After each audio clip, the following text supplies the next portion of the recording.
you survived day one. Welcome to day two. And I hope you liked our warming act before this session. Yeah, Mark Pretty cool. Rusinovich talked about containers. And said, thank you for warming everyone up for our session. All right, so first of all, thanks for joining our session. It's great, it's amazing to be at a in-person Ignite again. And thanks all for joining us online.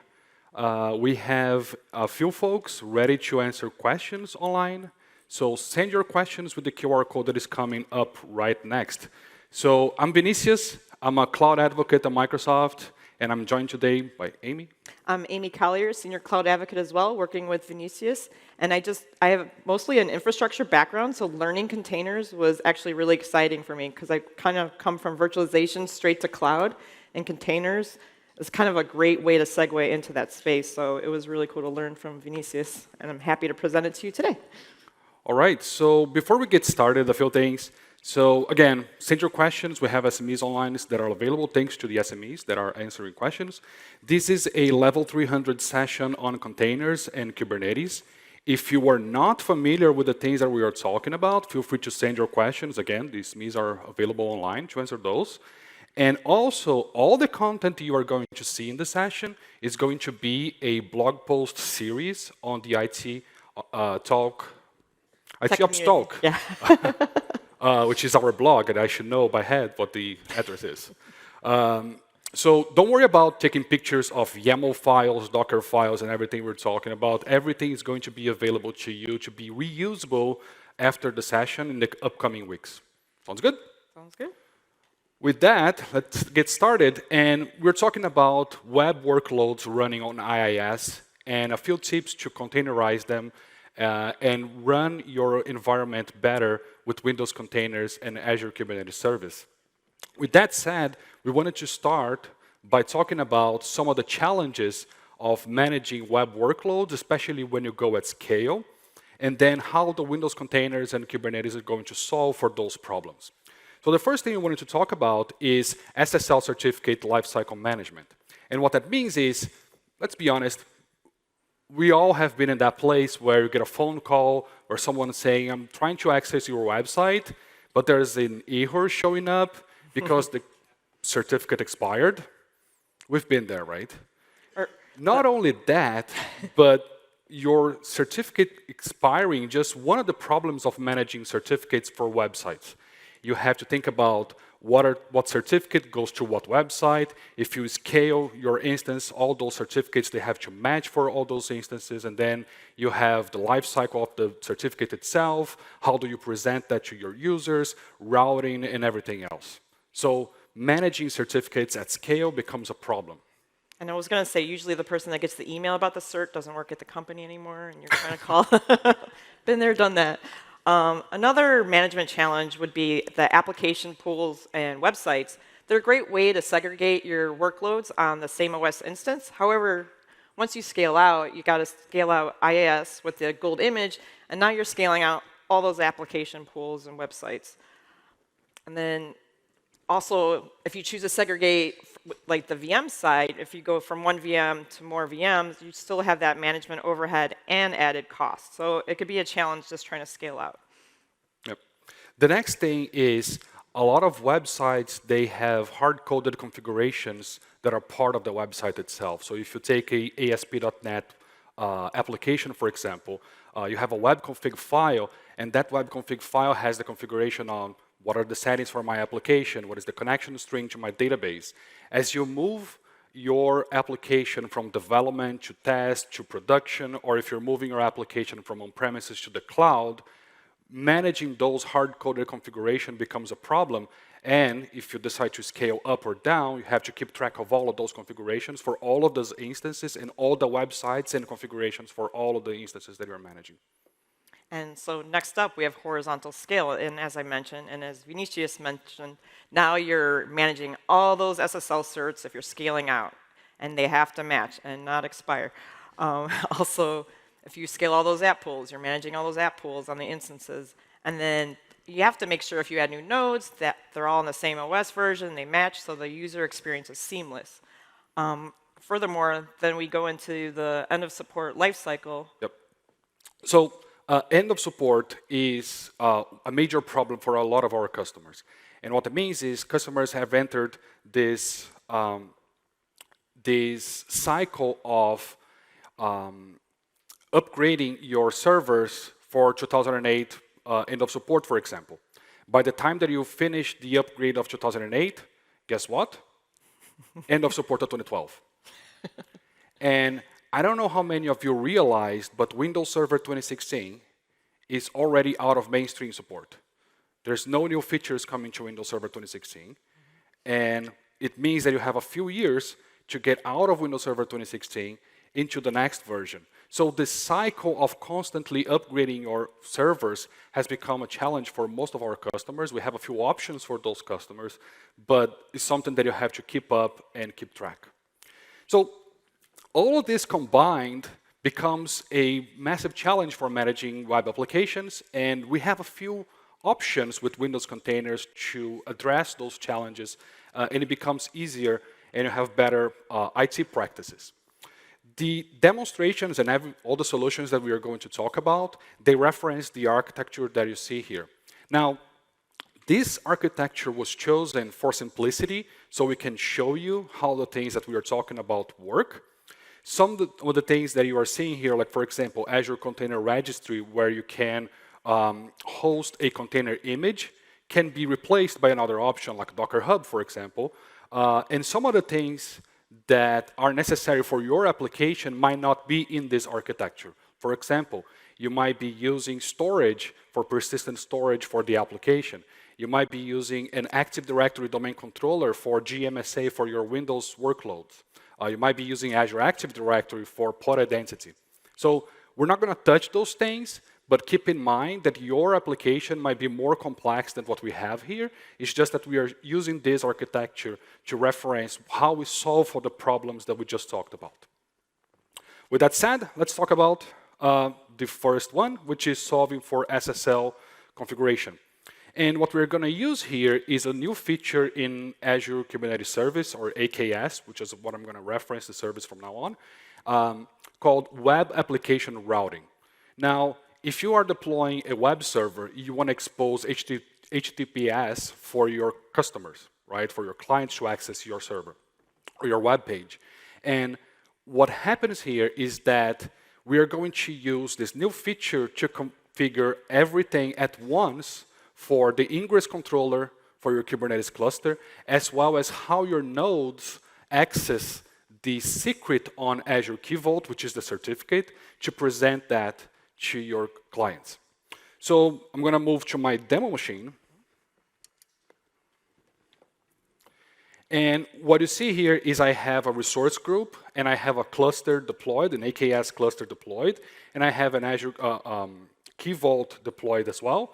So what I'm going to do here is, because I already, oh, by the way, I should say, all of the demos were pre-recorded. We are also going to make those available to you. And the point here is we don't want to lose time with things that need to happen in a few minutes. So I'm going to go to Azure Cloud Shell, and I'm going to check the configuration for the cluster that I have. Since I created this cluster and I already configured when I created the cluster, I'm just showing that the add-on is enabled for this cluster. So you can see that the web application routing is showing as enabled. So I can go ahead and do the rest of the configuration. If you have a cluster already and you want to enable this, you can do that. It's just AZ-AKS update. All right, let's close the Azure Cloud Shell. I'm going to go to my cluster. And here I'm going to look at the workloads.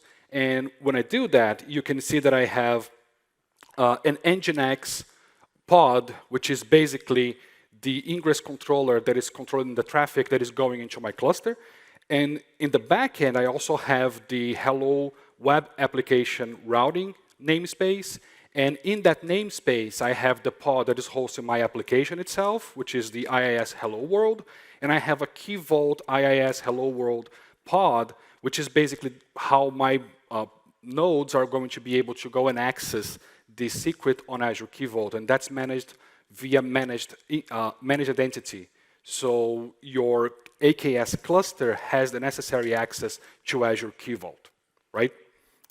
All right, so let's take a look at the Azure Key Vault itself. I'm going to go back. I'm going to click on the Azure Key Vault. I have here certificates, and this is the certificate that I'm going to use to present to my users that are accessing the application. Now, the thing to notice here is that this is not inside of the pod.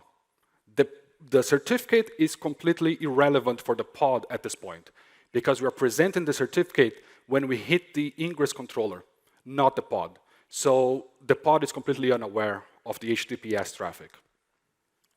I'm going to go ahead, close this one, go back to my AKS cluster. And then now let's look again at the workloads. I just want to show that I have a pod that is running here for the IIS Hello World. Takes a few seconds to load, and I have a pod down there. I can go back and look at the services. So here, the thing to notice is that because I have pods in the background, I have a service in front of them, but that service doesn't have an external IP address. The ingress controller is actually presented with an external IP address. Now, of course, because this is an Nginx ingress controller, what I want to do is I want to make sure that I'm accessing that website via the DNS name, right? So the configuration that I have here for the ingress controller, if I look at kubectl get ingress for that specific namespace, is that I have the IIS Hello World application, I have the class of web application routing, which is the add-on, I have a host, which is the DNS name that the clients are going to use to access, and the IP address that has been exposed. So now the ingress controller knows, based on the name of the site, to which pods to send the traffic to, right? Mm-hmm. So let's take a look at the what happens if I open that website. And as you can see, I have my fully customized application here, right? The point is not to talk about the application itself. The point is to say, this is HTTPS traffic being accessed by my customer, but then the certificate itself lives outside of the pod. The reason you see not secure is just because, of course, this is a fake certificate that is not trusted by the machine that I'm accessing from. But the point here is, lives outside of the pod, and if this certificate is about to expire, Azure Key Vault is going to notify me, and I can actually do all the process of renewing the certificate through Azure Key Vault. Pretty cool, right? Yeah, that's great. Next topic. I love your custom website. I was hoping containers. So solving for that IIS app pool and websites management, you can run each IIS app pool in its own container, and that's okay. And you can also run multiple IIS app pools on a single container, but there are many benefits to migrating them to their individual nodes, and we're going to take a look at how that works. So in our next demo, I'm going to use the Azure Migrate app, migration app containerization to segregate my IIS app. It's definitely a design choice and not a technical limitation, so you don't have to do this, but by design, it just seems easier to manage each node individually versus all in one and impacting things. You can move as is into one container or extract into individual containers. It's up to you. So I have the awkward button to switch to demo. So here's the UI of the Azure Migrate app containerization. It's installed on a Windows server. You point it into your environment, and we've already pre-configured the application type and target, the necessary prereqs. It's pretty simple, and obviously connecting into my Azure environment, or in this case, Vinicius environment. Under Discovery Applications, you provide the server you want to, sorry, these recordings. You point it to the server you wanted to discover the apps on, and it has now discovered 2 applications or 2 websites on my server. So I can choose to run the first one in container X and separate the other one in container Y and have them run independently. And now my configs won't impact each other. Another thing that's important to know with this UI, it builds an image for you using the Azure Container Registry and ACR task. So now you have that stored for you to use in the future. It also has deployment specs with the permissions pointed to either a new AKS cluster or an existing one. and now I have my deployment specs saved in that YAML file. So deploy containers, I can now use that YAML file to deploy extra containers from my environment. Right, yeah, so just to point out, what Amy demonstrated is an option to make your life easier, so you can extract a website from an existing server, but you can do this by hand if you want. And if you have a more complex application, you can do that by the use of managing your Docker file and everything else, or you can use this interface and then further edit your Docker file and YAML files. All right.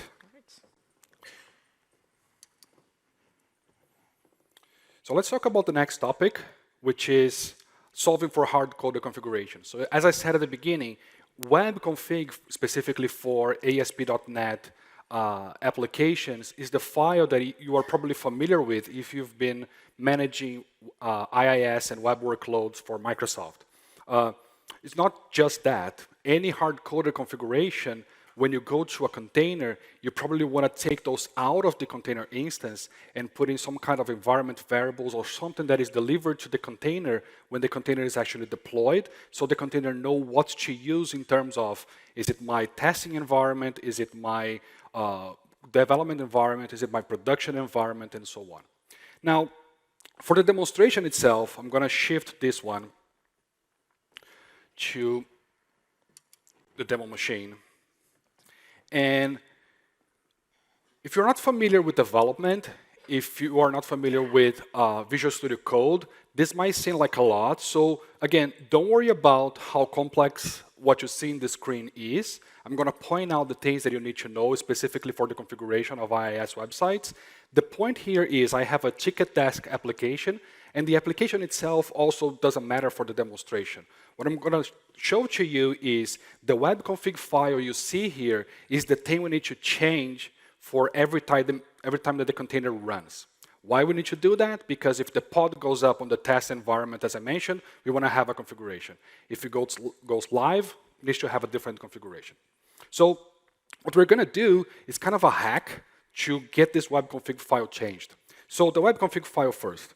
So what you see here is that a web config file has things like key value pairs for application configuration and settings, like the app name, as well as the connection string for the SQL database or whatever type of database that you have. But not only that, you have sensitive things like username and password to get to that database, right? So what we are going to use is we are going to use a PowerShell script that checks for environment variables, and those environment variables were passed to the container at deployment time. Those environment variables have the configuration like what is the connection string, what is the application settings that I want to use for my application. So whenever this script runs, it's going to check for the web config on the folder of the application, and it's also going to check for the environment variables that have the prefix that I want to use and change inside of the web config file. Now, again, the script runs, but this script is called by a startup script. So the startup script is basically a way for you to say, go run my set webconfig settings.ps1, and this is where the webconfig file lives. So that's the file that I need to change. Now, because this is a startup script, what I did was I changed the entry point of my Docker file to point to this startup script. So at the bottom of all the configuration inside of my Docker file, I have the pointer to say, run my startup script. So to this point, what we have is every container image that is built based on this Docker file is going to run a script at startup, and that script calls for the set webconfig settings.ps1, and that's the script that is going to check for environment variables and then change the webconfig file. So the container is running on testing environment, is going to use the environment variables and the connection string to the database for testing. If it goes live, it can use the production connection string.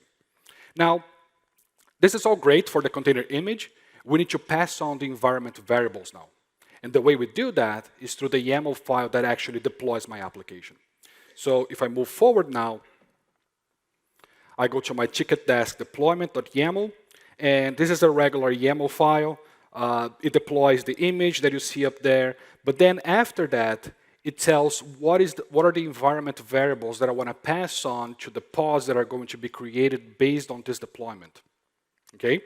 So you can see that I have my application name, I have the connection string for my database, but all of these, they are actually stored in a secret way. And Kubernetes has a component called secrets, right? So you don't expose sensitive things like usernames and password. Now, I'm using that, but I'm using a secret provider in this case. And what that means is that the secret provider is going to use Azure Key Vault. So the information is stored in a confidential way, so I can have the configurations for all of my environments on Azure Key Vault. And then when I deploy my application, I pass on what are the environment variables that need to be matched for the specific environment that they are going to. So just to sum up, we have the information on Azure Key Vault. At deployment time, we pass on the environment variables. When the pod is started, there's a script that changes the web config file, checking for all the configuration that I passed on at deployment time. Does that make sense? All right, great. So next topic. All right. So our next challenge, solving for horizontal scale and fixing that with using containers. As you can see in this this slide, nodes can automatically be scaled up and down to meet demand, but AKS is actually a VM on a virtual machine scale set. So based on resource utilization, it'll add a node, and it can also decrease your nodes in the solution. Keep in mind, though, that Kubernetes is actually, it uses metrics to schedule pods. So it can schedule pods up and down, and AKS can scale those nodes up and down to meet demand. And if the case of the pod not being able to be scheduled, it can kick up nodes as well. So in this next demo, I'm going to show how AKS scales nodes up and down with pod scheduling, according to pod scheduling.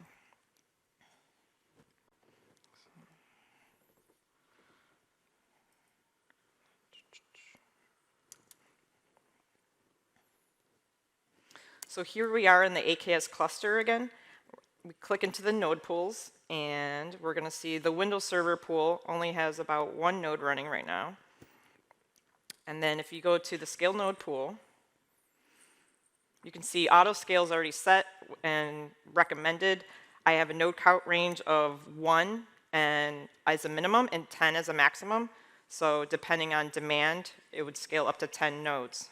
But in this case, I set the nodes to only be able to run one pod, so we can show this in action. So we're going to close out. I'm going to open the Cloud Shell, my YAML file, and change one replica to 6 to kind of look like we need that demand, and it'll create those nodes for me. So now I'm going to go to my Cloud Shell to update that YAML file.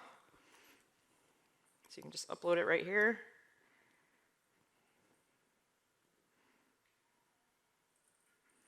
And I run kubectl apply, the file name, and into that namespace that Vinicius had created, and now it's been configured. And now if I run kubectl get pod, it's going to see if those pods are running yet. Obviously, we still have the first one running that was upon deployment, but now you see there are 6 pending already. And if we go back up into the pool,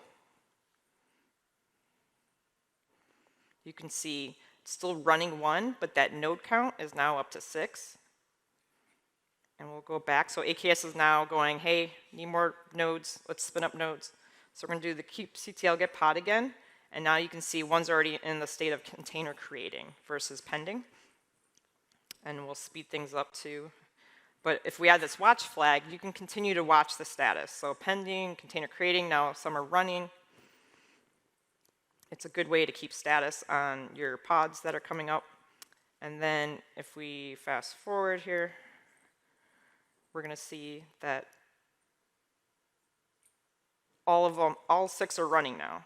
So it takes a bit, but for the sake of time, all 6 nodes are running, and you can see in the UI, it's already showing running 6 nodes. And what's important now is it'll scale down if I need it. If I don't need to be there for it to scale up to 10, so it's automatically based on demand. And that's it, Vinicius. Awesome.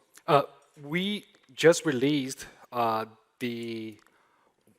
a few weeks ago, we just released the case study of Forza 5 on Xbox that is using Windows containers on AKS, and that was one of the main things that they used. They have not only metrics, but also node autoscale to go up to the millions of users that were using at the same time during the launch. There's technically a story that they went out to lunch when that happened. I don't necessarily trust them, but that's what they said, that they didn't have to worry about the infrastructure, the underlying infrastructure, because AutoManage was actually in place to bring up new nodes because of all the scale that they were going to achieve with the launch of Forza 5. So it's pretty cool. All right, so our next topic is solving for end of support. So here's the thing. Everything we talked about, the SSL certificate, the hard code configuration, your app pools, and your horizontal scale, they are all solved pretty much together. The first three, the SSL certificate, the app pools, and websites, as well as hard-coded configuration, because we solved those problems, we now can work on horizontal scale, right? Because you can scale up and down without worrying about the configuration of your pods. Everything is outside of the pod, so scaling up or down is just a fact of giving more pods or taking pods out. The next thing is, because now the workload is agnostic to the configuration itself, the process of upgrading from one OS to the next is just a matter of verifying, does my workload runs fine inside the new OS, the new version of the operating system? And if there are no .NET breaking changes, then just updating the OS should be good, as well as any other framework that you might be using. So here we're going to demonstrate how to do that in AKS with the point that your Docker file is the place where you change the from statement. So once you do that, pretty much what you have to do is you run your container. Does the application works? Great. So now let's go to Azure Kubernetes Service to see how that is that's performed. All right, so here we are in my Kotoso demo again, my cluster. I'm gonna go to node pools. You can see that I have a Windows Server 2019 node pool. And what I'm gonna do is I'm gonna use the Cloud Shell to check more details on the nodes. So I have kubectl get nodes. And this will show me that I have 2 Windows Server 2019 nodes supporting this node pool. If I look at pods, you can see that I have 2 pods for my application, and those pods were deployed on the 2 Windows Server 2019 nodes. If I look at the service, I have a load balancer service here with an external IP address. So if I take that IP and go to the browser, I have, again, my custom application up and running here. What I'm going to do now is I'm going to go check, I'm going to use a command here on the Azure CLI or Azure Cloud Shell to say, add a new node pool to the existing cluster. So remember, I already have 2 Windows Server 2019 nodes. I want to add 2 more in a different node pool. So node pools, they need to be version specific, right? So what I'm doing is I'm adding a new node pool, but the thing to notice is the OS SKU at the bottom. And that OS SKU is what tells AKS to deploy the node pool as Windows Server 2022. So I can upgrade my workloads. So I'm going to do that. As you can see, it was deployed. So what I can do now is I can run again kubectl get nodes. And now, oh, that was really fast, faster than I wanted. kubectl get nodes. And you can see that I have 2 Windows Server 2019 and 2 Windows Server 2022 nodes. They are in different node pools, but they are all available for this AKS cluster, okay?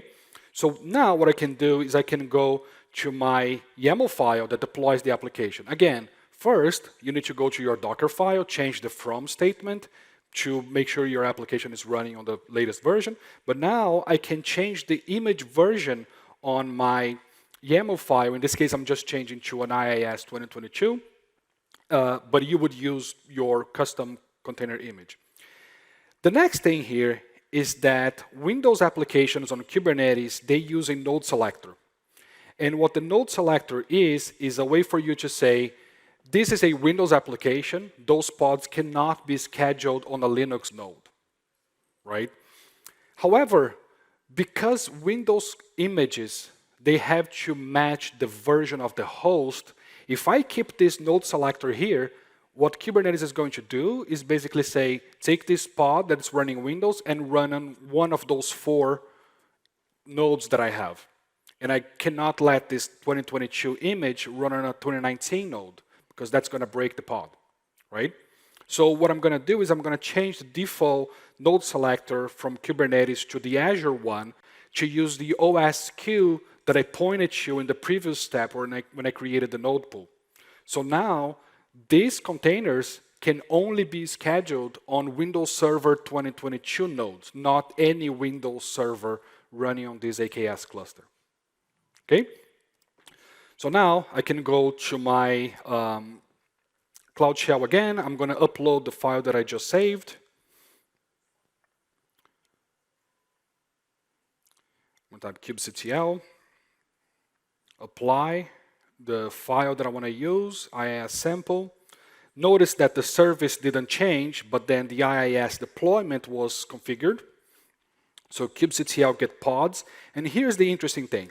You'll notice that I ran a few times to see if the status changed, but I added the watch flag. But then what you see here is that I had 2 pods running for this application already.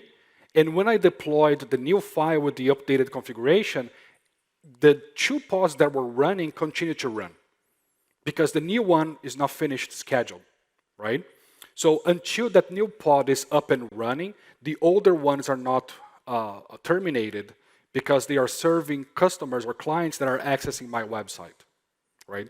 So with the watch flag, you can see that there's a bunch of status changes here, and you can see that the old pods were terminated.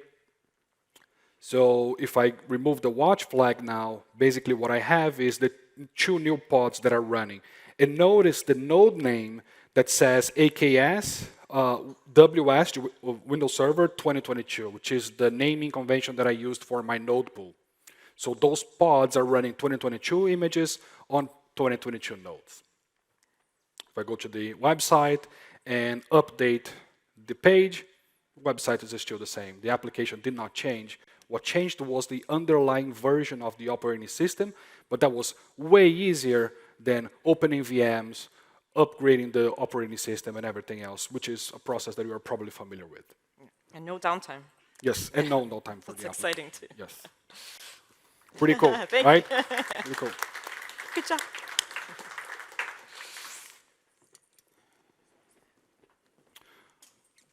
All right, so that was a demo number 5 of the session called 5 chips for containerizing your IIS workloads, right? Maybe. Oh, wait. There's one more thing. We have another demo for you. Because we know you love demos. So this is a demo-heavy session. We have another demo coming for you. So here's the thing. I mentioned the fact that when you upgrade a website from Windows Server, whatever version, to the next one, you have to change your Docker file, right? Thank you.